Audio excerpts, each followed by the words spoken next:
మనకి ఇక్కడ ఒక చిరుతపులి ఉచ్చులో పడినట్లు సమాచారం అందిందండి. అది అప్పుడు బతికే ఉన్నది. వెంటనే మనకున్న వెటనరీ డాక్టర్స్, మనకున్న ఎన్ఎస్టీఆర్లో ఉన్న వెటనరీ డాక్టర్స్ని పిలిపించడం జరిగింది. దానికి మత్తు ఇచ్చి దాన్ని ఉచ్చును విడిపిద్దామని. అయితే అది ఎప్పుడైతే ఉచ్చులో ఉందో బాగా అది విడిపించుకోవడానికి ప్రయత్నం చేయడంలో ట్రామాటిక్ షాక్ వల్ల చనిపోవటం జరిగింది. ఆ ఉచ్చును ఇక్కడ దగ్గరలో ఉన్న వాళ్ళు ఈ పందుల కోసం పెట్టినట్లుగా తెలుస్తున్నది. సో దానికి సంబంధించిన మనకి ఆధారాలు కూడా దొరికినాయి. దాని మీద దర్యాప్తు జరుగుతున్నది. మేము వాళ్ళని పట్టుకోవటానికి ప్రయత్నం చేస్తాము. మన వాళ్ళు అది మందు తీసుకొని ట్రాంక్యులైజ్ చేయడానికి దారిలో ఉన్నప్పుడు అది బాగా లైక్ వైలెంట్గా విడిపించుకోవడానికి ప్రయత్నం చేసింది. ఆ క్రమంలో పక్కన ఉన్న చెట్లకి వాటికి బాగా కొట్టుకొని లోపల ఇంటర్నల్ హ్యామరేజెస్ అనేవి చనిపోయింది అది.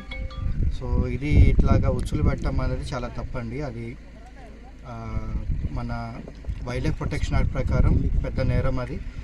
ఇది ఇప్పుడు ఏదైతే చేశారో దానికి 3 నుండి 7 సంవత్సరాలు జైలు శిక్ష పడే అవకాశం ఉన్నది. కాబట్టి ఎవరు కూడా దయచేసి ఇలాంటి ఉచ్చులు పెట్టడం కానీ ఇలాంటివి చేయకండి.